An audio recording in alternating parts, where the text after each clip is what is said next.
श्री गुरुदेव दत्त श्री स्वामी समर्थ महाराज की जय। अनंत कोटि ब्रह्मांड नायक राजाधिराज योगीराज महाराज श्री अक्कलकोट स्वामी समर्थ महाराज की जय। दिगंबरा दिगंबरा श्रीपद वल्लभ दिगंबरा दिगंबरा दिगंबरा श्रीपद वल्लभ दिगंबरा दिगंबरा दिगंबरा श्रीपद वल्लभ दिगंबरा दिगंबरा दिगंबरा श्रीपद वल्लभ दिगंबरा दिगंबरा दिगंबरा श्रीपद वल्लभ दिगंबरा दिगंबरा दिगंबरा श्रीपद वल्लभ दिगंबरा दिगंबरा दिगंबरा श्रीपद वल्लभ दिगंबरा दिगंबरा दिगंबरा श्रीपद वल्लभ दिगंबरा दिगंबरा दिगंबरा श्रीपद वल्लभ दिगंबरा दिगंबरा दिगंबरा श्रीपद वल्लभ दिगंबरा दिगंबरा दिगंबरा श्रीपद वल्लभ दिगंबरा दिगंबरा दिगंबरा श्रीपद वल्लभ दिगंबरा। श्री गुरुदेव दत्त श्री स्वामी समर्थ महाराज की जय। श्री गुरुदेव दत्त गुरुचरित्र आज आपण व्याख्यान नंबर 2 आहे। मागच्या वेळेला आपण गुरुचरित्राची रूपरेषा सांगितली होती, गुरुचरित्र महात्म्य सांगितलं होतं। गुरुचरित्र हे कसं मंत्र आहे, कसं शास्त्र आहे आणि त्याला 5वा वेद का म्हणतात त्याची माहिती सांगितली होती। खरंच गुरुचरित्र हे काय आहे त्याच्यावर विचार केला ना आपण, तर थोडे बॅकग्राऊंड सांगून आपण पुढे चालू करूया। आज आपल्याला 1 ते 5 अध्याय घ्यायचे आणि त्यातलं आपण सविस्तर वर्णन करणार आहोत। त्या गोष्टी मागचं मुख्य तत्व काय आहे हे आपल्याला समजलं तर दत्त तत्व काय आहे ते आपल्याला समजेल। तर गुरुचरित्र हा ग्रंथ जो लिहिला आहे तो कोणासाठी आहे, तर सर्व सामान्य लोकांसाठी। म्हणून त्यांनी काय म्हणलं, ज्यांना पुत्र पौत्राची असेल चाळ। मग कोण आपण? बरं, आपली इच्छा काय आहे? सुख संपदा मिळावी, पुत्र पौत्र व्हावे आणि माझं जीवन सुखाने जगावं। याच्यासाठी येणारी जी विघ्न आहे ती नाहीशी व्हावी दत्तकृपेने, हा त्यापेक्षा उद्देश आहे। मग असं होताना हा जो मंत्र म्हटलेला आहे, मग मंत्राला काही परिभाषा आहे का? मंत्र कशाला म्हणतात की जो लिहिणारा आहे आणि ज्यांनी हे दृष्ट केलं, ऋषी म्हणजे दृष्टा, ज्यांनी हे पाहिलंय, उदाहरणार्थ गायत्री मंत्र विश्वामित्र ऋषींनी पाहिलंय, त्यांनी लिहिलेलं नाहीये, त्यांना समोर असं दिसला। विश्वामित्र ऋषी होते का त्यावेळेला? नव्हते। विश्वामित्र राजा होता। विश्वामित्र राजा होताना त्याला कोणाकडे हात पसरायची किंवा मागायची काहीच नव्हती, पण त्याला जे पाहिजे होतं, सगळ्यांमध्ये सर्वोच्च मिळवायचं होतं, तर ते कसं मिळवणार याच्यासाठी तो प्रयत्न करत होता। आणि ते करत असताना तपश्चर्या करता करता गायत्री मंत्र त्यांच्यापुढे उभा राहिला म्हणजे दिसला। 24 अक्षर ओम तत्सवितुर्वरेण्यं भर्गो देवस्य धीमहि धियो यो न प्रचोदयात्। आणि ह्याची त्यांनी उपासना केल्यानंतर संपूर्ण जगावर एक साम्राज्य गाजवण्याची इतकी ताकद त्यांच्याकडे निर्माण झाली। हा सूर्याचा प्रभावी मंत्र आहे आणि हे ताकद विश्वामित्र ऋषींना एवढं तपश्चर्या सापडलं। तसं मग गुरुचरित्र कुणी लिहिलं, कुणी सांगितलं, त्याला महत्व किती आहे? मी एखादी गोष्ट लिहिली, त्याच्या पाठीमागे असं माझी ताकद असते, पण तो लिहिणारा जर सिद्ध पुरुष असेल तर त्याच्या प्रत्येक अक्षराला, मंत्राला एक विशिष्ट ताकद असते। मग हे गुरुचरित्र लिहिलं गेलं तर मागच्या वेळेला सांगितलं बॅकग्राऊंड कशी आहे।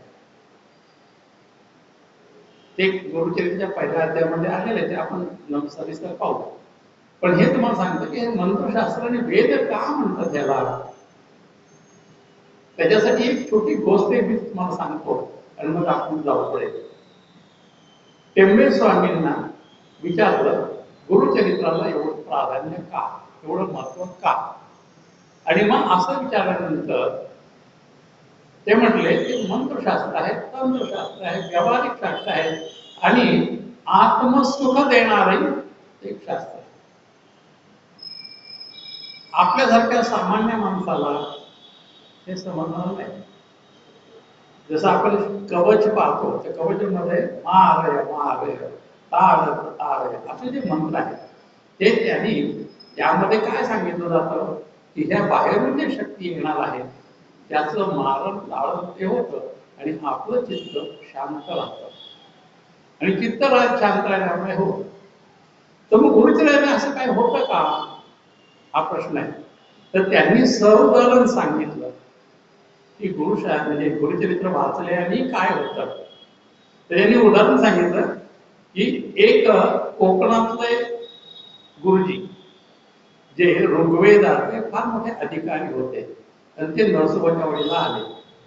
नरसोबाच्या वाडीला आल्यानंतर त्यांनी सुरुवात केलं की त्यांना जवळचं कुष्ठरोग झालं पांढरं आणि मग ते वाडीला आले आणि वाडीला महाराजांची सेवा करून आणि सेवेमध्ये काय करायचं तर गुरु ऋग्वेदाची संहिता ते म्हणत असत. कृष्णेला स्नान करायचं, दत्त महाराजांना प्रदक्षिणा करायच्या आणि ते संहिता सायन करायचं. असे बरेच दिवस त्यांचं ते चालू होतं. एक दिवस अचानक एक छोटा मुलगा त्यांच्यापुढे उभा राहिला आणि त्यांनी विचारलं गुरुजी काय करताय. ते म्हणजे ऋग्वेद संहिता वाचतोय. कशाला वेळ वाया घालवताय म्हणजे गुरुचरित्र वाचा. त्या मुलांनी सांगितलं. आता ह्यांना वाटलं की हा मुलगा आहे, नरसोबाच्या वेळी प्रत्येकाच्या घरी हे आहे, मग आला सर मुलगा त्यांनी सांगितलं एवढं काय मनावर घेण्याचं काही कारण नाही, आपली संहिता चालू ठेवू. म्हणून त्यांनी संहिता वाचन चालू ठेवलं. परत ते स्वप्न दृष्टांत झाला, गुरुचरित्र वाचा, ऋग्वेद संहिता बंद करा. तर त्यांनी काय असं चाललं मला काय समजेल ना, म्हणून त्यांनी ते चालूच ठेवलं. पण त्या रात्री त्यांना ताप आला आणि त्यांच्या घराचा आतून संपूर्ण सुजला, एक शब्द बाहेर येईल. जे त्या वर्जिनकडे राहिले होते त्या वर्जिनकडे एक सद्ग्रस्त आले होते. मुले गुरुजी काय करताय. हो म्हणजे आता मी अनुष्ठान करतोय वेदाचं आणि मला आता बोलता पण येत नाही, पाणी पिताच येत नाही, संध्याला सुद्धा घेणार कसं पाहिजे, हे होत नाहीये, मग करू काय. त्यांनी सगळं सांगितलं. म्हणजे हा तुमचा शारीरिक भोग नाहीये पण दैविक भोग आहे. तुम्हाला आता स्वप्न पडलं का, काय झालं, काय झालंय का. त्यांनी सांगितलं हो मला स्वप्न नाही पडलं, पण एक छोटा मुलगा यायचा आणि मला सांगत असे तुम्ही गुरुचरित्र वाचा. त्या गुरुजींनी त्याला सांगितले हो दत्त महाराज बाल स्वरूपात आले, तुम्हाला सांगत होते गुरुचरित्र वाचा. त्यांचा विश्वास बसेल ना त्याच्यावर. तर म्हणजे हे कसं शक्य आहे. तर मग तुम्ही असं करा, त्या देवतेला विनंती करा की माझ्याकडून चूक झाली आणि हे चूक झाली असेल तर मी तुमच्याकडे नाक घासतो, क्षमा मागतो, पण माझं एक कारण पुढं होऊ द्या. आणि म्हणे एवढा पोळू तुम्ही अंगाला फक्त लावा आणि उद्याच रात्री अंगाला लावला, सकाळी धुल्याची सूज सगळी गेली आणि त्या दिवसापर्यंत गुरुचरित्राचं सप्ताह पारायण चालू केलं. ते किती तर 3 महिन्यामध्ये 3 महिन्याने कंटिन्यू गुरु सप्ताहाचे पारायण केले. अंगावरचा ओढ संपूर्ण निघून गेला, अंग तेजस्वी झालं. ही गोष्ट टेंबे स्वामींनी सांगितली. आपण म्हणजे आपण दुसरं कुणी सांगितलं नाही, कारण त्यांचा अधिकार एवढा मोठा होता ते सांगितलं. कारण गुरु हे चरित्र हे महात्म्य म्हणजे मंत्रशास्त्र आहे. प्रत्येक शब्द हा मंत्राने बोललेला आहे आणि त्याच्यामुळे त्याला एक वेगळी ताकद आहे. मग आम्हाला वाटतं ते गुरुचरित्रामध्ये 3 भाषा आहेत, कानडी भाषा आहे, मराठी भाषा आहे, संस्कृत भाषा आहे. आम्हाला वाचायचं नक्की नाही. नियम आहेत ते नियम पाळले पाहिजे. ते सगळं मला पाळता येणार नाही. मग मला वाचताच येणार नसेल तर मी त्याची उपासना करायची की नाही? तर त्यांनी गुरुचरित्रामध्ये अंतर असता शुद्ध मन, शुद्ध अंतकरण असताना तुम्ही जर सेवा केली तर दत्त महाराजांपर्यंत पोहोचते. मग मला वाचताच येत नसेल तर काय? तर तुम्ही कोणाकडून तरी वाचून घ्या आणि ऐका. जेवढं श्रेय वाचण्याचं आहे तेवढंच ऐकण्याचं आहे. हा एकच एक ग्रंथ असा आहे की जो सर्वांगाने तुमचा उत्कर्ष करतो. म्हणून गुरुचरित्राला एक वेगळं महत्व आहे. आणि वेगळं महत्व असल्यामुळे त्या त्या नियमानुसार जर ते केलं तर त्याला खूपच अधिक प्राधान्य दिलं जातं. आपण रामरक्षा म्हणतो, भीमरूपी म्हणतो, ही जी स्तोत्र सिद्ध स्तोत्र आहे आणि ती त्या पद्धतीने म्हटली की मग त्याचे फलप्रद होते. रामरक्षे म्हणते आणि चित्त एका ठिकाणी नाही दुसऱ्या ठिकाणी आहे, त्याचा इफेक्ट मिळणार नाही. जसं रामाने यांनी सांगितलं रामदासांनी की 13 कोटीचा जप करा. प्रत्येक करताना तुमच्या इच्छा एवढ्या वाढतात, माझ्या पुरीचं लग्न होऊ दे, माझ्या परत नोकरी लागू दे, याच्यासाठी तू जप खर्च पडणार ना. जेव्हा 13 कोटी पूर्ण होईल तेव्हा प्रत्यक्ष राम तुम्हाला दर्शन देईल. राम हा बाहेर नाही, तो आत आहे. आत्मा रामाचं दर्शन घडणं जसं म्हटलंय तसं दत्ताचं दर्शन घडणं हे तितकंच लवकर. पण दत्त दर्शन करत असत तन मन धनाने दत्तापाशी जायला पाहिजे. आणि गुरुचरित्रामध्ये हेच सगळं सांगितलं. गुरुचरित्र लिहिलंय कोणी? असा सुरू झाला. आता आपण हळूहळू एक एक अध्यायाकडे जाऊया. आणि पहिल्याच अध्यायात आहे की नमनाचा पहिला अध्याय. कोणताही अध्याय असतो देवाला नमन आणि मंगलाचरण त्याचं नाव आहे. गणपतीला वंदन आहे, देवीला वंदन आहे, शारदेला वंदन आहे, ब्रह्मा विष्णू महेशांना वंदन आहे, कवी कुळांना वंदन आहे. आणि हे सर्व करता करता नंतर माता पिता त्यांना वंदन आहे. आचार्य पहिल्या माता पितर येतात. म्हणून मातृदेवो भव, पितृदेवो भव. आणि ह्या सगळ्यांची जर मला कृपा असेल तर माझ्या हातून होणारं कार्य ते चांगलं होतं, व्यवस्थित होतं, पूर्ण होतं. म्हणून त्यांनी काय केलं तर मंगलाचरणामध्ये पहिलं सगळ्यांना नमन केलं. नमन केल्यानंतर त्यांनी काय सांगितलं पुढे, हा ग्रंथ मी का लिहितो, कोणी लिहिला ग्रंथ? मग त्यांनी स्वतःची माहिती दिली. तिथे त्यांनी लिहिले की सरस्वती गंगाधर. कोण होते सरस्वती गंगाधर? त्यांनी माहिती दिली की नरसिंह सरस्वती जेव्हा होते तेव्हा त्यांचे एक शिष्य सायनदेव, आणि सायनदेवांच्या वंशामध्ये नरसिंह गंगाधर सरस्वती आहे. सरस्वती हे त्यांचं नाव आणि गंगाधर त्यांच्या वडिलांचं नाव. मग हे जाताना होतंय कसं की सायनदेवांचा मुलगा नागनाथ, नागनाथचा मुलगा देवरात, देवरातचा मुलगा गंगाधर आणि गंगाधरचा मुलगा सरस्वती. 5 पिढ्या झाल्या. आणि 5 पिढ्यानंतर दत्त उपासना आहेच. दत्त महाराजांनी त्यांना बोलून घेतले वारसला. म्हणजे मोगली संप्रदायामध्ये यवनांकडे सायनदेव नोकरीला होते आणि त्यांना सांगितलं तू सोड आणि इकडे ये. आणि ते सोडून गाणगापूरला आले आणि गाणगापूरला त्यांनी काम केलं. त्याला बाकी गोष्टी माहिती आहे तर सांगितलं. तर सांगायचं का तात्पर्य, 5 वंशांच्या परंपरेने दत्त उपासना घरात आहे. सायनदेव होते, नागनाथ होते, त्यांनी स्वतः नरसिंह सरस्वतीचे प्राण प्रक्षालन केलेले. त्यानंतर महाराजांनी निर्वाण ठेवलंय. तर पुढच्या 2 पिढीमध्ये त्यांनी फक्त उपासना केल्या, प्रत्यक्ष नरसिंह सरस्वतीला पाहिलं नाही. मग पाहिल्यानंतर साहजिकच आपण तुम्ही दत्ताला पाहिलंय का? त्यांच्याकडे जे गुरुजी असतात, गुरुजी वंशोत्पत्तीने आले, त्यांच्याकडे आले होते. म्हणून त्यांनी विचारलं गुरुजी तुम्ही दत्ताला पाहिलंय का?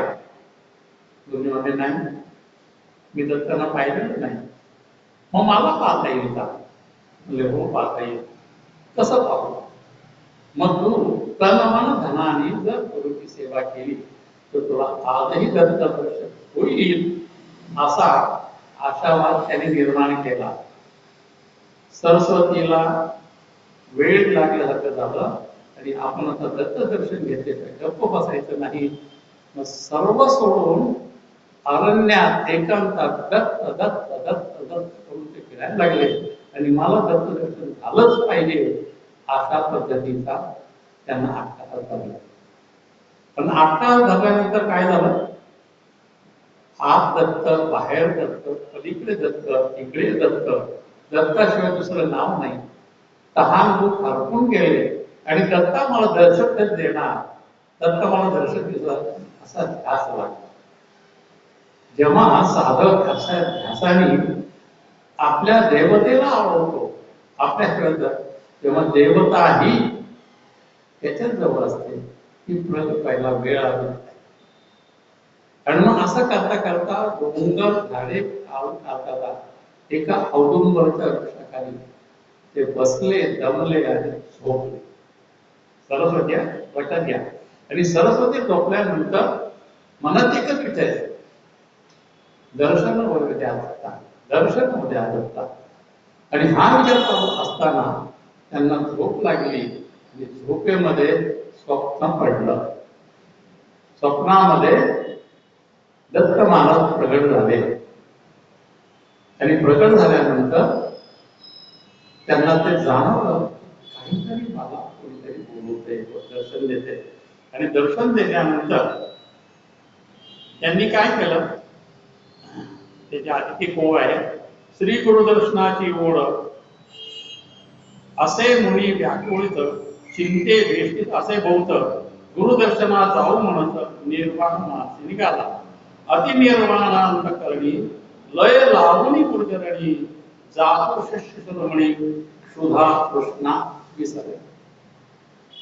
असं झाल्यानंतर संपूर्ण जीवन दत्ताला अर्पण केलं आहे. दत्ताशिवाय श्वास नाही, दत्ताशिवाय प्राण नाही. आणि असं झाल्यानंतर त्यांना स्वप्न पडलं. स्वप्न पडल्यानंतर स्वप्नात दिसलं काय? रूपे दिसे सुशक्ती दर, जे सुशक्ती म्हणजे झोपेच्या अवस्थेमध्ये त्यांना स्वप्न पडलं. काय दिसलं? रूप दिसलं. कसं रूप? जटाधारी भस्मांग, जटाधारी भस्मांग नांगाला लावलेला आहे. व्याघ्र चर्म परिधानित, जे व्याघ्र चर्म गुंडाळलेला आहे आणि खाली पितांबर नेसलेला आहे. घेऊन योगेश्वरी जवळ, आणि असा भेटल्यानंतर ते त्याला जवळ घेतात. कोणाला? सरस्वतीला. त्याच्या डोक्यावर हात फिरवतात आणि त्यांच्या कपाळाला भस्म लावतात. हे सगळं स्वप्नामध्ये चाललेलं आहे. पण त्यांना स्वप्न जागृती त्याचा विसर पडला. आणि विसर पडल्यानंतर मग त्यांना आठवतं की अरे कोण आला? दत्तच मला भेटायला आले, दत्तच मला भेटायला आले. आणि ह्या आनंदामध्ये ते जागृती केली. जागृत आल्यानंतर स्वप्न वेगळं, जागृत कोणीच नाही, कोणीच नाही. मनाने खिन्न झाला आणि इकडे तिकडे धावून पाहू लागला. कुठे कुठे कोणीतरी मला दत्त दाखवाल का, असं त्यांनी सुरुवात केली.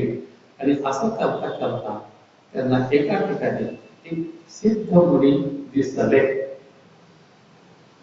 दिसल्यानंतर त्याला खूप आनंद झाला.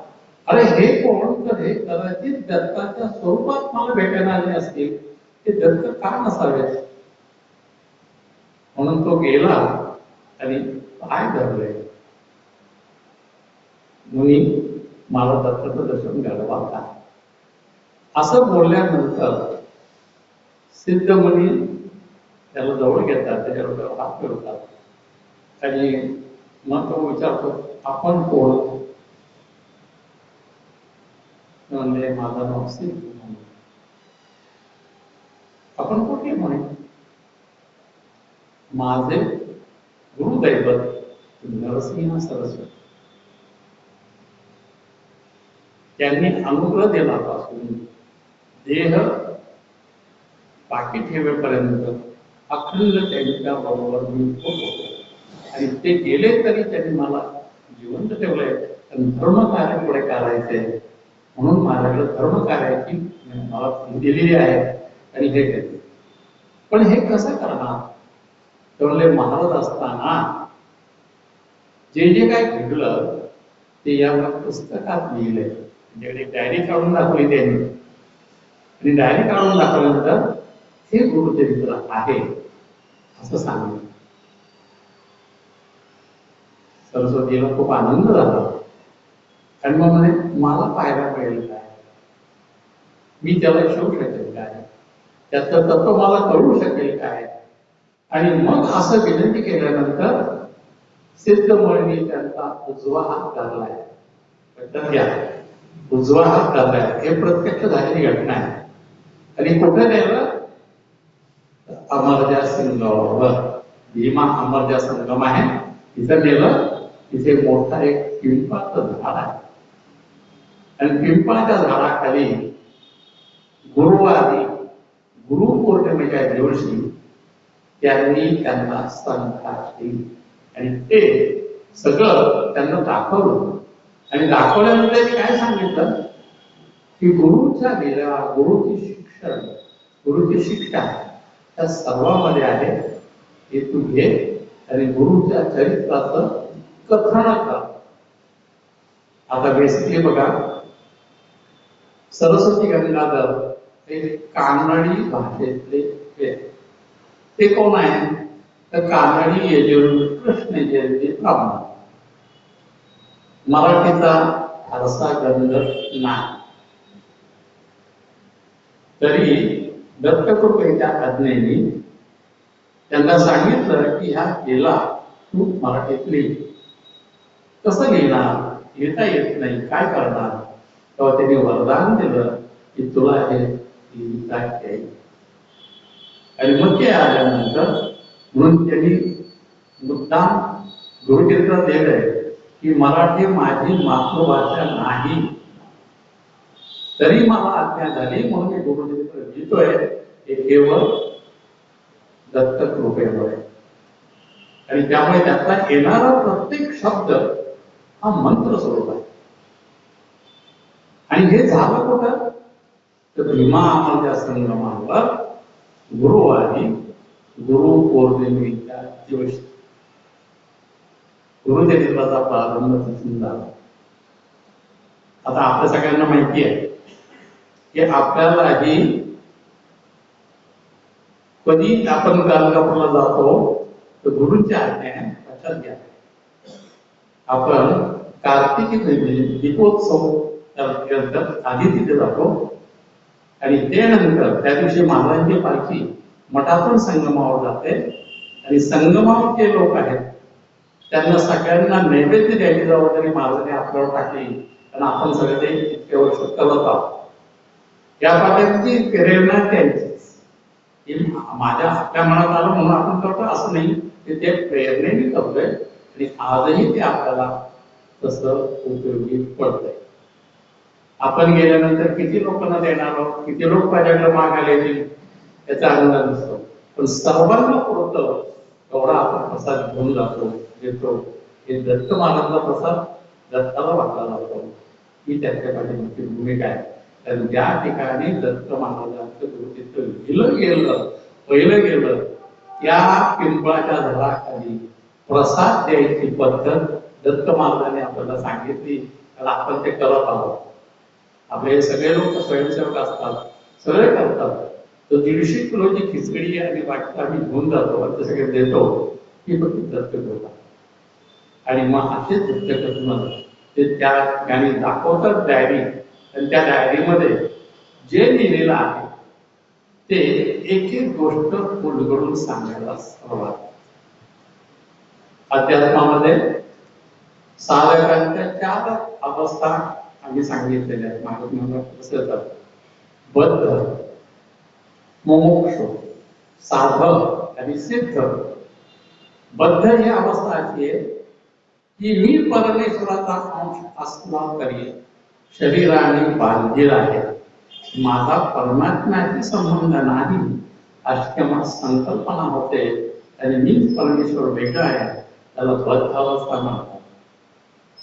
आणि या बद्धावस्थेमध्ये माणूस जेव्हा लागतो आणि त्याला विचार करायला लागतो, अरे ह्यांनी केलेले प्रयत्न, मी केलेले प्रयत्न हे जरी सारखे असले तर इफेक्ट वेगळा आहे.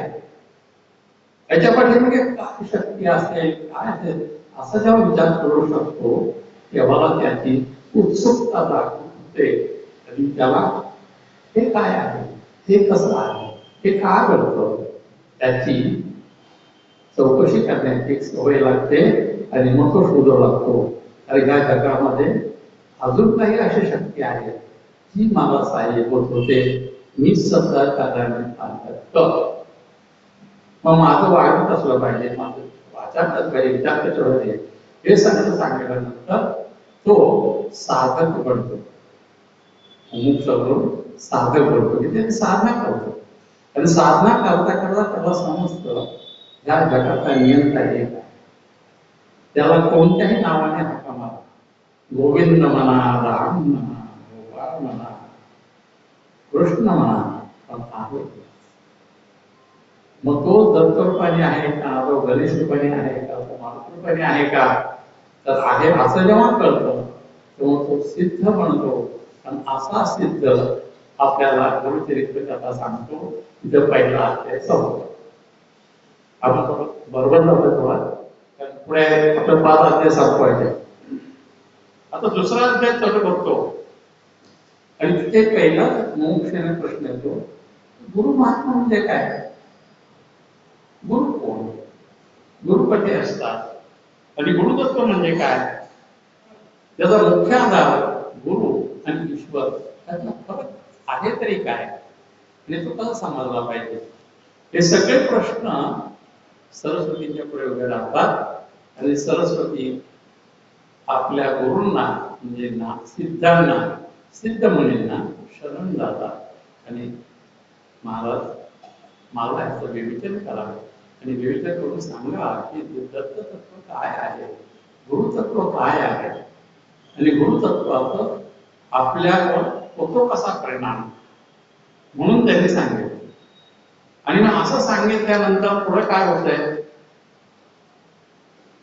प्रसिद्ध मुनी त्याला सगळं ते दर्शन दिल्यानंतर एक एक टप्पा सांगायला लागले की बाबा आता तुला मी सर्व सांगतो आणि हे तत्व निर्माण कसं झालं, हे जगात आलं कसं आणि ह्याला गुरुतत्व का म्हणायचं, हे सगळं त्याचे होतं.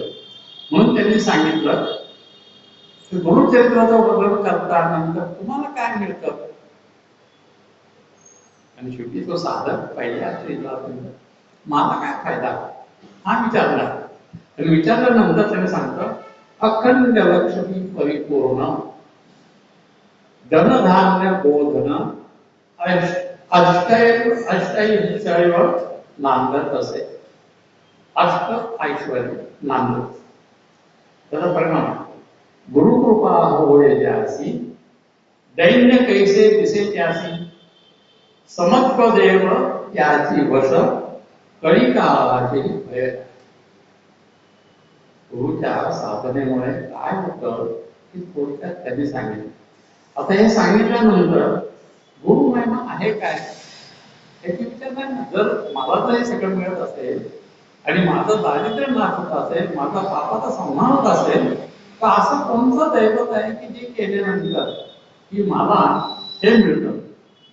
म्हणून तर गुरुतत्व काय आहे, त्याने कसं निर्माण झालं.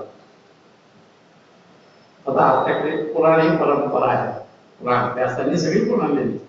आणि पुराणामध्ये दुसऱ्या अध्यायामध्ये सृष्टीची रचना आणि सृष्टीची उद्भव हा विषय आहे. तसे इथेही ब्रह्मदेवाने सृष्टी निर्माण केली आणि मग पुढे काय झालं, गुरुतत्व कसं निर्माण झालं हे सांगण्यासाठी सिद्ध म्हणून तयार झाले. त्यांनी सांगितलं की पृथ्वी निर्माण झाली आकाशामध्ये आणि हजारो वर्ष गेल्यानंतर ती थंड झाली आहे. आणि थंड झाल्यानंतर त्यातून कमळ उभं होते आणि कमळावर ब्रह्मदेव निर्माण होतो. आणि ब्रह्मदेव पाहतो तर माझ्यासारखं कुणीच मोठा नाही. ते त्याला गर्व झाला म्हणून तो खाली पाहतोय, तर त्यामुळे कोणाच्या नाभीत आहे, तर विष्णूच्या नाभीत आहे. म्हणजे माझा पिता कोण झाला, तर विष्णू झाला. आणि मग विष्णूला वंदन करतात आणि विचारतात की प्रभू आज्ञा काय. आणि प्रभू आज्ञा काय म्हटल्यानंतर त्यांनी सृष्टीची एको अहम बहुश्याम, मी एक आहे पण मला वेगवेगळ्या अंगाने पाहायचं आहे. ही पाहण्याची वृत्ती काय करायची, तर तुम्ही जग निर्माण करायला लागेल. ते ब्रह्मदेवाला सांगितलं तर कसं निर्माण करायचं हा प्रश्न आला. मग विष्णू त्याला सगळं सांगितलेलं आहे. पुढे जाऊया. आणि मग त्यांनी ब्रह्मदेवाने पहिले 7 ऋषी निर्माण केले. पहिले 4 ऋषी निर्माण केले संकादिक, पण ते सृष्टी निर्माणाच्या केले नव्हते.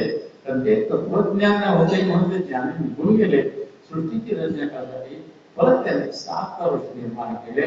आणि त्यामध्ये अत्री ऋषी हे 3ऱ्या नंबरचे ऋषी आहेत. आणि त्यांच्याकडे ज्ञान दान कार्य ही ज्ञानाची गंगा तिथून उगम पावली. ही उगम पावल्यानंतर त्यांनी सांगितलं खूप मोठं चरित्र आहे, आपण एवढं सांगणार नाहीये. पण ते सांगताना मग या अत्री ऋषींना कर्दमाची मुलगी अनसूया तिच्याशी विवाह झाला. आणि विवाह झाल्यानंतर दोघेही ब्रह्मनिष्ठ, पती जसे ब्रह्मनिष्ठ तर पत्नी ही पतिव्रता आणि तेवढी ज्ञानाने संपन्न. आणि हे करून असे ते जीवन कंटत होते. पण जीवन कंटत असताना की आपल्या उदरी असा पुत्र यावा की तो ज्ञानाचा सागर असला पाहिजे, ही दोघांची इच्छा. ऋषी अनुष्ठान करायचे आणि पतिव्रता घर सांभाळून बाकी सगळं करायची आणि तेवढीच ती उपासना करायची. हे करता करता सर्वात मागच्या वेळेला मी पण सांगितलं होतं की हिंदू संस्कृती जर कोणी टिकवली असेल तर स्त्रियांनी टिकवली. पुरुषांपेक्षा स्त्रियांना जास्त बरोबर आहे. म्हणून पतिव्रतेचा अधिकार सर्वात मोठा. सगळ्यांना सांभाळून घेऊन आपली उन्नती करून जगाचा विकास कसा करायचा हे तत्वज्ञान फक्त पतिव्रतेला माहिती आहे. आणि मग त्यामुळे ती करत असेल. अशी ही पतिव्रता होती. आणि ह्या पतिव्रतेला मूळ बाळापासून झालेलं नाही. कोणत्याही स्त्रीची पहिली अपेक्षा असते की मला आई होता यावं, आईचं प्रेम मला देता यायला पाहिजे. म्हणून मी साधना करते, भाविका करते, हे करते. त्यांचंही आकृतीचं तेच म्हणणं होतं, ते करते, ते अनुष्ठान करते, ती सर करते. असं करता करता ही साधना वाढली ऋषींची. आणि इंद्राला भीती वाटायला लागली. देवांचा राजा इंद्र त्याला भीती वाटायला लागली की ह्या ऋषीने साधना जर वाढली तर माझं सिद्ध जळमिळत आहे, मला खुर्ची कधी खाली करा असं सांगते. म्हणून तो घाबरून शंकराकडे गेला की अहो वाचव, एवढं ऋषी करतात तर माझी खुर्ची जाईल. शंकर पाहतात, शंकर अनुसूया पर्वत इकडे आणि आपल्याकडे माझी ताकद नाही जायची, तर आपण दोघे विष्णूकडे जाऊ. म्हणून ब्रह्मदेव शिव आणि विष्णूकडे येतात आणि हे सगळं सांगतात. तेव्हा नारद तिथे असतात. नारदने सांगितलं. नारदाची इच्छा असते की ह्या तिन्ही सत्य रजसत्व कर्म एकत्र आल्याशिवाय त्याची समन्वय होणार नाही. नारद गप्प राहिले. विष्णूने ओळखलं, नारदाने काहीतरी सुरुवात केली आहे. मग त्यांनी इंद्राला सांगितलं की तू घाबरू नकोस, आम्ही आता बंदोबस्त करतो. कसं करणार? सतीची परीक्षा, पतिव्रतेची परीक्षा बघायची आहे. मग काय? आपल्याकडे सर्वात मोठा मंत्र ओम. ओम ब्रह्मा विष्णू महेश. आणि कोणाची परीक्षा केलं त्यांना? पतिव्रतेची. अर्धा चंद्र वर आहे. आणि अर्धा चंद्र असल्यामुळे त्याला जास्त महत्व आहे. रजसत्वोत्तम असेल पण सत्वाच्या पलीकडे जाऊन मला हे सिद्ध करायचंय म्हणून आपण पतिवृत्तीच्या चरणाशी जायला लागेल हे विष्णूने ओळखलं. नारदांना सांगितलं. नारद म्हणले काय काळजी करू नका मी करू.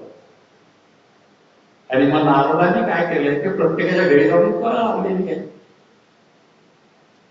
पार्वतीकडे गेले. आजचा नवरा असा तू काय बसतो तुझ्यापेक्षा सर्वात श्रेष्ठ पतिव्रता मी पृथ्वीवर पाहिलेली आहे.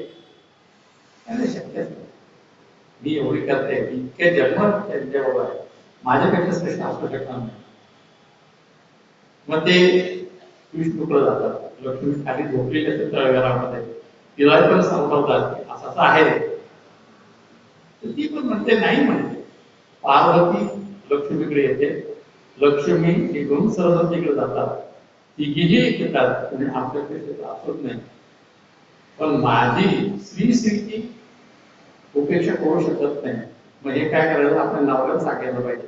त्याला बघा तुम्ही डोळे उघडा झाला आणि उघडले पाहिजे पाहणार नाहीये म्हणून तुम्ही जाता बघा. ठीक आहे मी हो म्हटलं. तू काळजी करू नकोस आम्ही जातो. आणि तुझ्यापेक्षा ती श्रेष्ठ नाही ना हे मी आम्ही पटूनच देतो तुम्हाला. तुम्ही काळजी करू नका. म्हणून तिघेही गेलेले आहेत आणि पतिवृत्तीच्या दारात उभे राहिलेले. आता ह्या विचार देवांच्या विषयात जाणं शक्य नाहीये आणि देवाच्या विषयात जाणं शक्य नाही म्हणून त्यांनी ब्राह्मणाचं रूप घेऊन त्याच्यात अनुसयेच्या दारात गेले. अनुसयेने स्वागत केलं. या देवचं देवा व या बसा. म्हणजे आम्ही 3 दिवसाची उपस्थिती आहे. भूक लागलेली आहे. खूप अगोदर जेवायला पाहिजे. चालतंय पण मी गुरुजी नाही करायला लागले. गुरुजी कुठे गेले? अनुष्ठानला गेले. इतक्या वेळ नाही म्हणे आम्हाला. गुरुजी नंतर तुम्ही करणार मला देणार. एवढ्या वेळ भूक लागली आम्हाला जेवायचं. काय हरकत नाही मी स्वयंपाक करतो तुम्ही थांबा बसा. आणि हे केल्यानंतर ती काय करते आतमध्ये जाते स्वयंपाकाची तयार करतात आणि म्हणतात बसा पाठावर. देव पाठावर बसत नाही. म्हणजे एवढं म्हणजे दत्तजन्माचं आख्यान जरी असतं भागवताच्या 4थ्या खंडामध्ये तर याचा फार महत्वपूर्ण अभ्यास आहे. आणि तो अभ्यास असल्यामुळे की देव तुम्हाला कधी भेटेल. तुम्ही जर एवढी मोठी लिस्ट घेऊन देवाकडे गेला की माझं हे कर माझं ते जर मला हे पाहिजे तर देव कधीही तुम्हाला भेटणार नाही. तुम्ही चित्त शुद्ध करून कोणतेही अपेक्षा नसताना जर देवाकडे गेलं स्वच्छ निर्मळ चित्त शुद्ध असलं पाहिजे तर देव भेटतो नाही तर भेटत नाही. दारात उभा आहे आत येत नाही. मग जेवण केलं म्हणतात की आम्हाला भूक लागली आहे पण आम्हाला जेवायचं तर आहे पण आमची एक अट आहे तू वस्त्र विहित होऊन आम्हाला जेवण वाढ. ज्या देवाने सृष्टी निर्माण केली ती वस्त्र विहित बाईला बघण्यासाठी त्यांची इच्छा राहील काय. तर या ठिकाणी अर्थ आहे की तुझ्या मनात काहीतरी वासना आहे. तुझ्या मनात काहीतरी इच्छा आहे आणि ह्या इच्छेचा त्याग केल्याशिवाय आम्ही तुमच्या दारात येऊ शकत नाही तुमच्या घरात येऊ शकत नाही. आणि कोणती इच्छा उत्तर आपल्या प्रत्येक इच्छा आम्ही देवाला सांगतो तर पुत्रप्राप्तीची इच्छा केल्याशिवाय हे होत नाही. आणि मग ती परत जाते स्वयंपाकाला जाते आपल्या पतीचं चिंतन करते आणि चिंतन करून सांगते की मला सामर्थ्य द्या ह्या प्रसंगाला तोंड देण्याचं. आणि इतकी ठरवली नाही काही मागायचं नाही. त्यांना भूक लागली ना जेवायला घालायचं. आणि मग ते जाते वस्त्र म्हणते आणि एवढं संकल्पाचं पाणी घेऊन बाहेर येते. चित्तामध्ये क्लेश नाही. चित्त स्वस्थ आहे. देवाची बाळ झालेली. तिथे कुठेही वासनेचा लवलेश राहिलेला नाही. तर मातृत्वाचा उदय झालाय आणि मुलांना भुका लागल्या आणि तहान ओरडतात तेहा तेहा, म्हणजे मला काहीतरी दे, मला काहीतरी दे. आणि हे पाहिल्यानंतर अनुसया मातेला एक प्रेमाचा पाझर पडतो आणि त्याच्या 32 धारा त्याच्या वाहा लागतात आणि त्याच्या देवांना ती स्तनपान करते, स्तन्य करते. देवही आनंदाने देतात आणि तितक्या ऋषी येतात. ऋषी बघतात घरामध्ये काय चाललंय, बाळा आहे, ती बाळा आली कशी, ती पाण्यात घालते काय, हलवते काय, लोरी म्हणते काय, म्हणजे पाळणा म्हणते काय, जो जो रे जो बाळा म्हणून चाललंय. जेव्हा मुली येतात आणि पाहतात ते जे ब्रह्मा विष्णू महेश आहे त्याची खात्री त्यांना पडते आणि ती अनुसयाला म्हणतात, अनुसया माते तू धन्य आहेस, तुझ्या सामर्थ्यामुळे आज देवही आपल्या घरामध्ये बाळ उपायात आलेला आहे आणि हे केवळ तूच करू शकतेस असं म्हणून ते जवळ जातात. नेहमीप्रमाणे ते सांगते आपण बाळ बघा तरी, मग बघितल्यानंतर नाव काय ठेवायला पाहिजे, काय बघा पंचांगावर नाव काय मिळते. आणि मग ते झाल्यानंतर पौर्णिमेचा हे झाल्यानंतर दुपारी 12ची वेळ आहे, ज्योतिष येतात ते बघतात आणि सगळं पाहतात आणि नाव काय ठेवायचं. तर ज्यांनी दिले भगवंतांनी स्वतःला समर्पित केलेलं अनुसयाकडे, म्हणून दत्त नाव ठेवलं. दत्त नाव ठेवलं, सांगितलं त्याने दत्त नाव ठेवला आणि मग दत्त नाव ठेवल्यामुळे दत्ताचा जन्म दुपारी 12ला झाला. आता आपल्याकडे प्रॉब्लेम आहे, दत्त जयंती साजरी करायची कधी, दुपारी करायची. कृष्ण जन्म रात्री, रामजन्म दुपारी, दत्त जन्म कधी करायचा. तर दत्ताचा जन्म ज्या ठिकाणी दत्त मुख्य पादुका आहेत, गाणगापूर, नरसोबाची वाडी, हे जे ठिकाण आहे ते दुपारी 12 वाजता जन्म करतात पौर्णिमेला. आणि ज्या ठिकाणी ह्या पादुका नाही त्या ठिकाणी संध्याकाळला रोज मुक्काम करतात. कारण काय, हे सगळं मुनी आले त्यांच्या अनुष्ठानावरून आणि हे सगळं प्रकार होईपर्यंत थोडा वेळ गेलेला आहे. आणि वेळ गेल्यानंतर नाव ठेवणं, नाव हे झाल्यानंतर पाण्यात घालायची वेळ येते तेव्हा बोरच बोलत असतात. आणि आपल्याकडे काय सांगतात की नाव पाण्यात ठेवतात, दुसरीकडे नाही. कोणी गोविंद घ्या, कोणी गोपाळ घ्या असं सांगताना तेव्हा दत्त घ्या, दत्त घ्या म्हटलं तर काय घ्यायचं. म्हणजे आत्ताच्या घडीला तुम्ही जिवंत राहा, तुमच्या काहीही वासना असू नये, त्या परमेश्वराला तुम्ही निश्चल वृत्तीने राहा, तो तुम्हाला साथ करेल. म्हणून दत्त अवस्था ही आहे.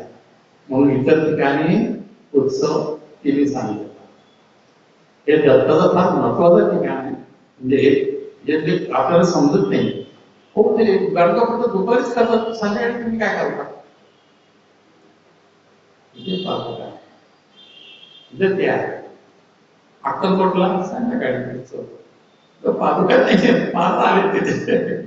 आणि मग महाराज आल्यानंतर त्याचा उत्सव काय करायचा, संध्याकाळी. त्या ठिकाणी दत्ताचा उत्सव करण्याची, दत्त जयंती करण्याची ही एक पद्धत. आणि ही पद्धत गुरुचरित्रामध्ये सांगितलेली आहे. अशा प्रकारे दत्ताचा जन्म होतो. आणि हे जन्म झाल्यानंतर दत्त पुढे पुढे जात असतो. याच्या आधी थोडी एक कथा राहिली, ब्रह्मदेवाने सांगितली कलियुगाची. आता बाकी सांगत नाही, पण फक्त एक छोटी कलियुगाची गोष्ट त्या सांगतो, कारण आपल्याला परत संपवायचं, 5 अध्यायापर्यंत जायचं. ते ब्रह्मदेवाने जे सृष्टी निर्माण केली तेव्हा कार्यगणनेसाठी दिवस, महिने हे ठरवल्यानंतर पुढे त्याची युगही ठरवली गेली. आणि प्रत्येक युगाला एक देवता ठरवली गेली. आणि प्रत्येकाला सोडून ब्रह्मदेवाने सांगितले तुम्ही जा आणि हे काम करा. कुठे सांगितलं की जा सत्य आणि धर्म आणि नीतीने वागा आणि सगळ्या लोकांना उद्धार करा, तुझं आयुष्य मोठं आहे. ते सांगितलं, निघून गेला. नंतर सत्ययुग आला, राम लक्ष्मण झाला. तिथे काय सांगितलं? युद्ध करा आणि जे शास्त्री ऋषी म्हणजे वाईट वाटत नसेल त्यांना शासन करा, दंड करा. आणि दंड करताना युद्ध करायलाही लागेल. युद्धाची सुरुवात केली. द्वापारमध्ये कृष्णाने सांगितलं की नुसतं युद्ध करून चालणार नाही, समाजाची घडी बसली पाहिजे. खळांची व्यंकटे सांगो, हे खळही आहेत, त्यांनी जागा बांधण्याचं काम आपल्याला करावं लागेल. म्हणून धर्म, सत्य आणि वाकडेपणा दोघांनाही सरळ करण्याचं काम द्वापारमध्ये झालं. आणि मग शेवटी आले ते कली महाराज. कधी आले, ब्रह्मदेवाकडे उभे राहिले.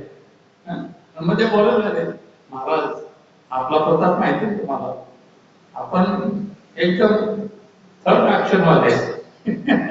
आणि मग ते सांगितलं, ते सांगतात की तू येतो कसा कलेस महाराजाकडे? ते जीवा आणि शिष्ण हातात होतं. जीवा म्हणजे याच्यात जिभेवर हे नाहीये आणि शिष्णावर ठेवतो, म्हणजे हे दोन यांची वीट असते, त्यांना मी छान तुमच्या हातून पापवृत्ती निर्माण झाली, बाकी निर्माण झाली तर मी छळेल. मग मी जाऊ तर नको पृथ्वीवर, कारण मी गेलो ते सगळं भ्रष्ट करून टाकायला. तर त्यांनी सांगितलं, ब्रह्मदेव सांगितलं, ज्या ठिकाणी गुरुची उपासना चालली असेल तिथं खूप त्रास द्यायचा नाही. त्यांनी तिथे त्रास देणार तर त्याचे परिणाम वाईट होतील आणि तुला ते पेटवून लाव. मग यज्ञ असेल काय काय असेल काय, यज्ञ कसं नुसतं नामस्मरण किंवा चिंतन आणि जरी दत्त स्वरूप असेल तरी तू त्यांना त्रास द्यायचा नाही. तुझं आयुष्य एवढं आहे. म्हणून कलीने सांगितलं, मनुष्याचं आयुष्य थोडं आहे. तर जग यज्ञ दान करायला वेळ असेल की नाही माहित नाही, पण नामस्मरणाने, चिंतनाने, अनुशासनाने जो काम केलं तर तो माझ्यापर्यंत येऊन पोहोचेल. हा कलीला मिळेला वरदान आहे. कलीमध्ये दुसरा भाग आहे, त्याची महती जरी चांगली असली तरी त्याला मिळालं वरदान आहे. त्या वेळामध्ये थोडं पुण्य करा, थोडं जप करा, थोडं हे करा, तुम्ही उद्धारून जाऊ शकाल असा कलेमध्ये. आणि मग तो कली येते. आणि आज आपण पाहतो कलीची जशी असते त्या सगळ्यांमध्ये सुद्धा आज आपण टिकून आहोत, कारण आपला स्वामी दत्त आहे आणि दत्ताची उपासना केल्यामुळे हे होतं. मग उपासना करायची कशी? समजा गुरुचरित्र वाचतोय आपण, मग कोणी वाचायचं, वाचता येत नाही किंवा काय तर ऐकले सुद्धा होतं. त्याने नियम जे सांगितले, सप्ताह करा, 3 दिवस करा, 1 दिवसात करा, पण त्या नियमाचं पालन करून केला तर तुम्ही त्या दत्त लोकांमध्ये जाता आणि मग ते अनुभव तुम्हाला येऊ शकतो. मग तुम्हाला वाचता येत नाही, एखाद्या ब्राह्मणाकडून ज्याला चांगलं वाचता येतं त्याच्याकडून तुम्ही वाचून घ्या आणि मग त्या याच्यामुळे तुम्ही तेवढ्या बरोबर जाता. असा कलियुगीला दिलेला वरदान ब्रह्मदेवाने. आणि हे ब्रह्मदेव दिल्यानंतर आत्री म्हणून त्या मध्ये ते घेतात. मग तिथे सांगितल्यानंतर तीही धावत येतात, कुठे थांबते पती ते बघा तुमचं तुम्ही. मी तुम्हाला सांगितलं होतं की एवढी मोठी आहे, ठरवले काय कायदा असेल की आमच्या नवरे घेऊन आणि परत देत नाही ना आम्हाला. ते तिघी येतात तिच्याकडे आणि आमचे नवरे परत दे. मी तुमचे घेतलेच नाहीत नवरे, तुमचे नवरे सोडतात. एकदा वापसा सोडतात तर नवरे सोडण्याचा नाहीये. तर मला चोरतं कसं?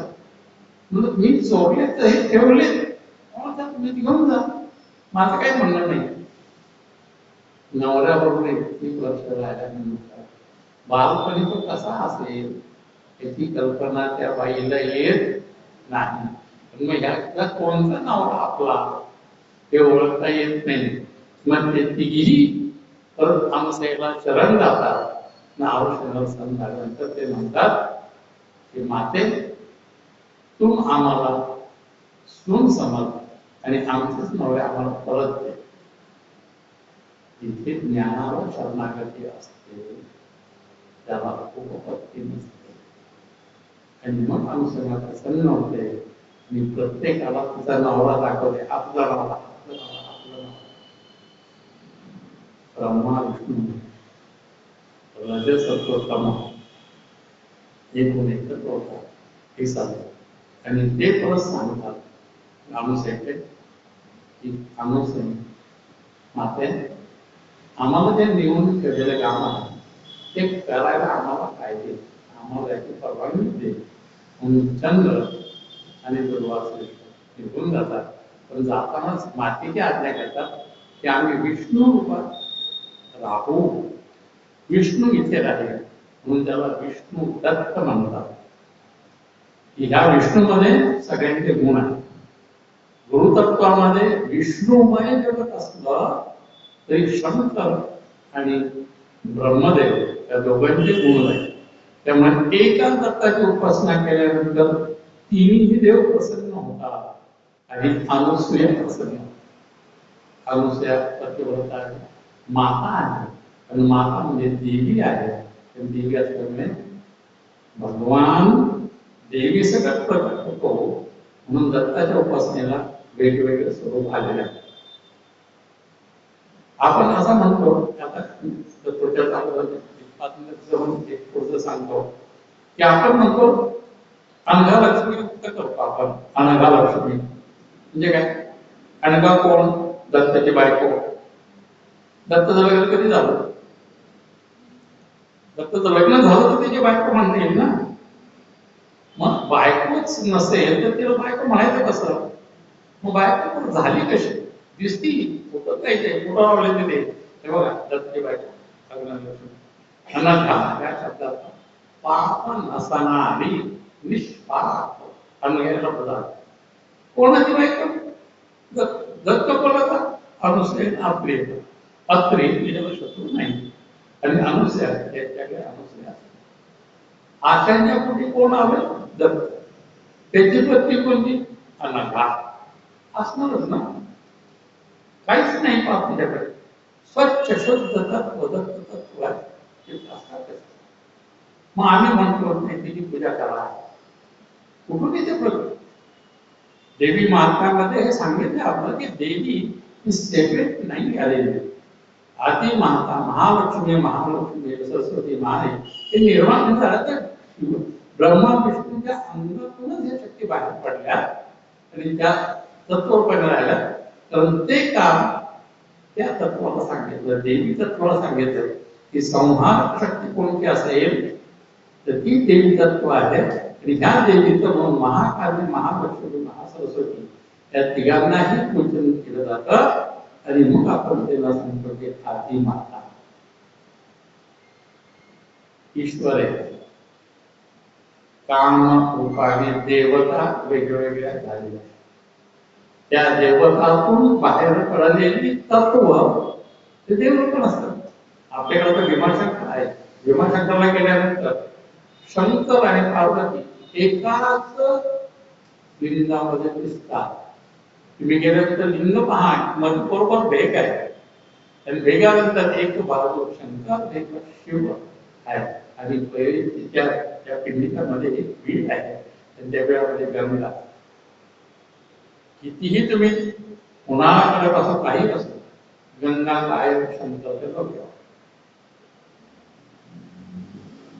हे आज आपल्याला जवळ असताना अनुभवू शकतो.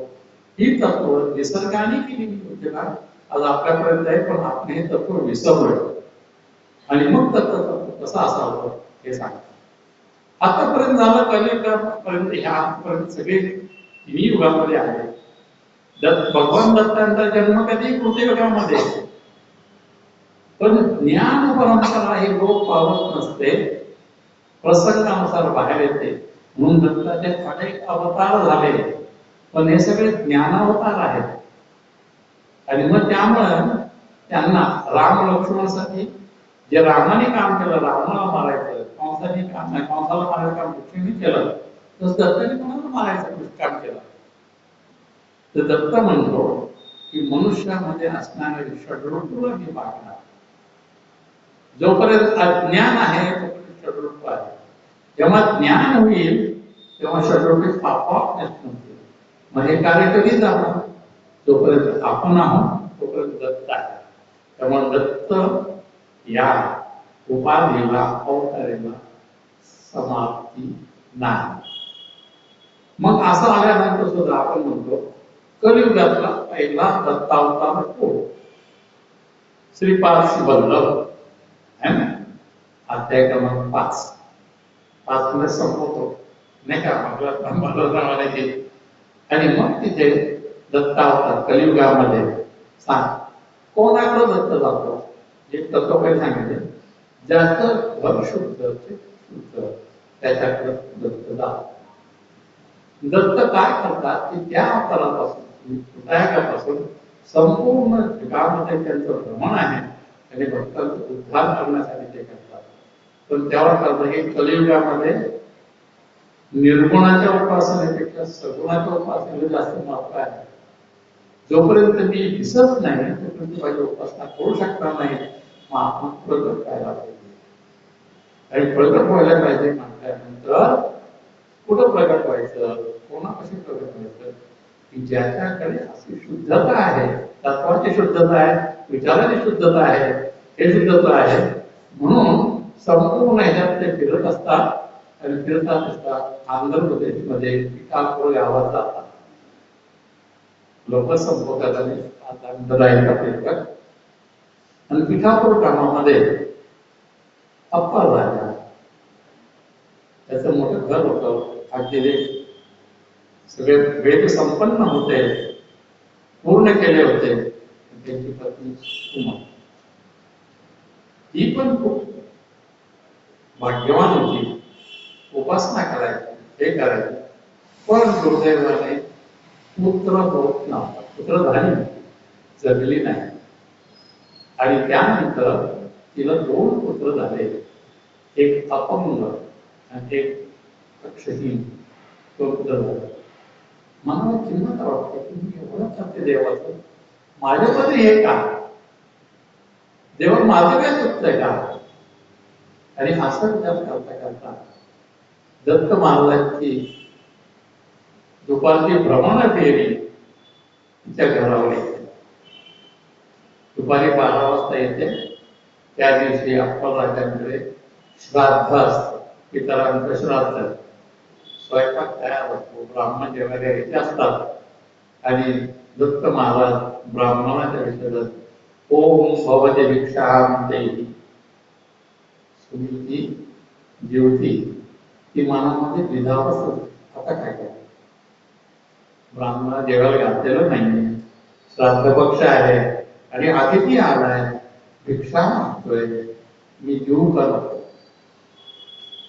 मनामध्ये द्वंद्व झाला. तर विचारणार कोणाला?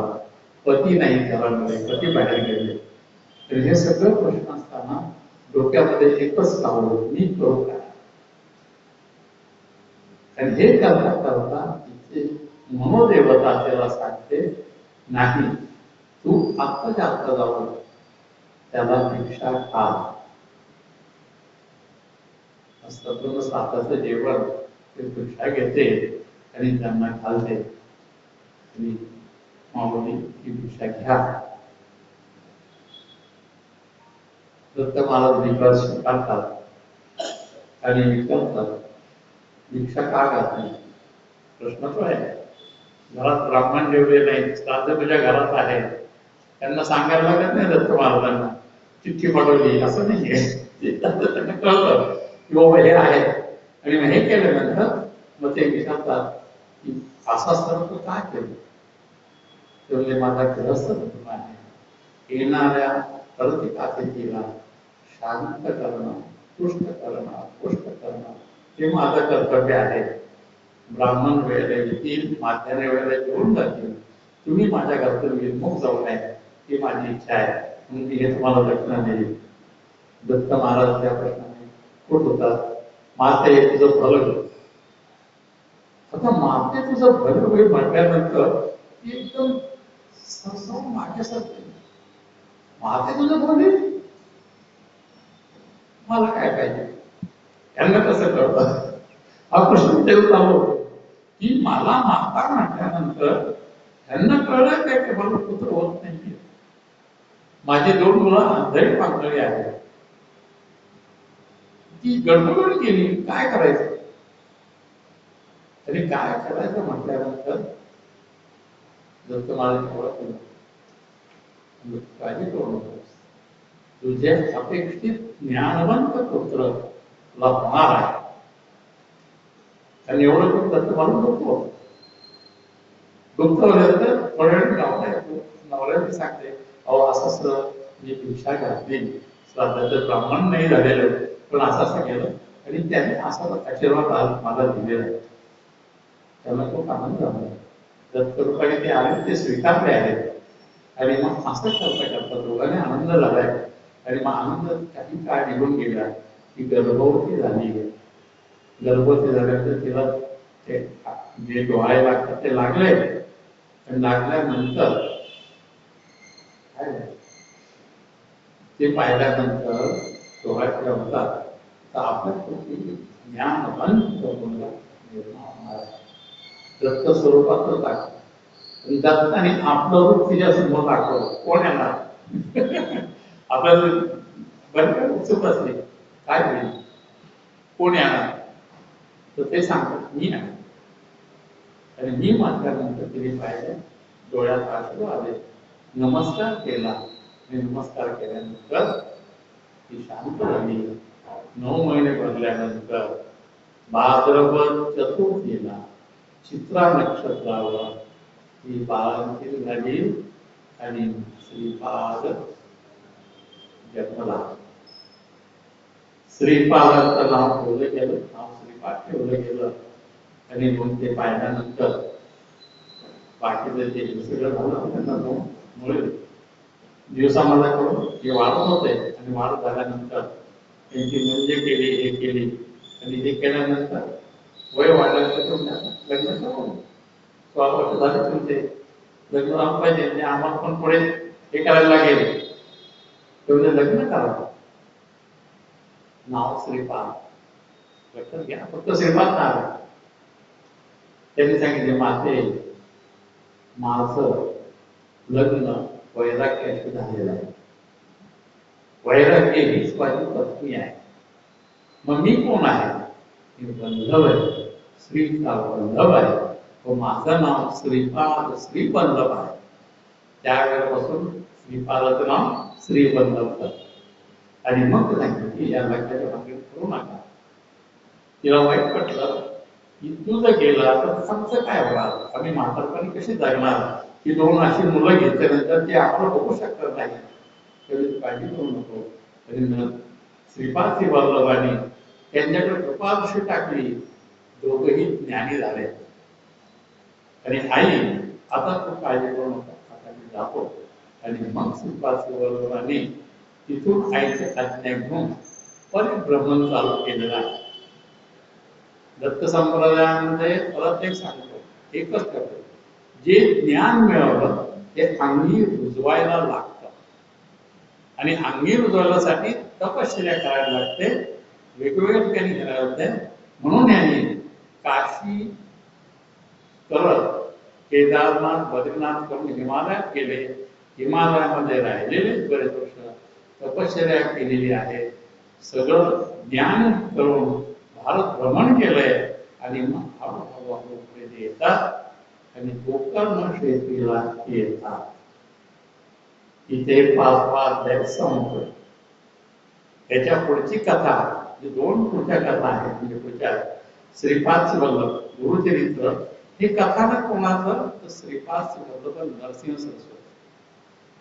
3रा अवतार आहे अक्कलकोट स्वामींचा. नरसिंह सरस्वतींनी जेव्हा तिकडे गमन केलं कलोजी मनामध्ये आणि साधनेला बसले, 300 वर्ष साधनेने त्यांना वाटलं की आपण प्रकट व्हावं. आणि प्रकट झाले ते रूप म्हणजे अक्कलकोट स्वामी. आणि ते कोण? ब्रह्मा विष्णू महेश. स्वामींचा अवतार हा महेशाचा अवतार आहे. आणि महेश म्हणजे शिव, सदाशिव, महाशिव, हे सगळं शिव आहे, शिवस्वरूप आहे. आणि एवढं करून आपण जर थांबूया, पुढचे 5 अध्याय आपल्या पुढच्या कार्यक्रमातून घेऊया. हे सांगतो श्री गुरुदेव दत्त श्री स्वामी समर्थ. तर ते एकच सांगितलं होतं की आमच्या काकांनी प्रश्न विचारला होता की दत्ताचा बीज मंत्र काय. गणपतीचा भजन जसा गणपती नमः तसं त्यांना सांगितलं तर राम दत्ता राम हा मंत्र आहे. तर त्याला काना आणि वर तारेण उग्र म्हणजे असा आलोचन आहे आणि मध्ये स्वर आहे. अशा प्रकारचं दत्ताचं स्वरूप आहे. ओंकार स्वरूप म्हणतात. आणि मग ब्रह्मा विष्णू महेश हे पासूनही शुद्ध सात्विक रूप ओंकारामध्ये आहे. म्हणून राम हा शब्द आहे. 10 त्याचा मंत्र आहे. आपण त्याच्यानंतर विचार करू. आपण सगळ्यांनी या. परत त्यांनी सांगितलं दर गुरुवारी आम्ही मंडईच्या मठामध्ये सकाळी 8:30 म्हणजे 8:45 ते 10 वाजेपर्यंत स्वामी अथर्वशीर्ष म्हणत असतो. ज्यांना शक्य असेल त्यांनी या आमच्याबरोबर म्हणा. आम्ही शिकू. श्री गुरुदेव दत्त स्वामी समर्थ महाराज.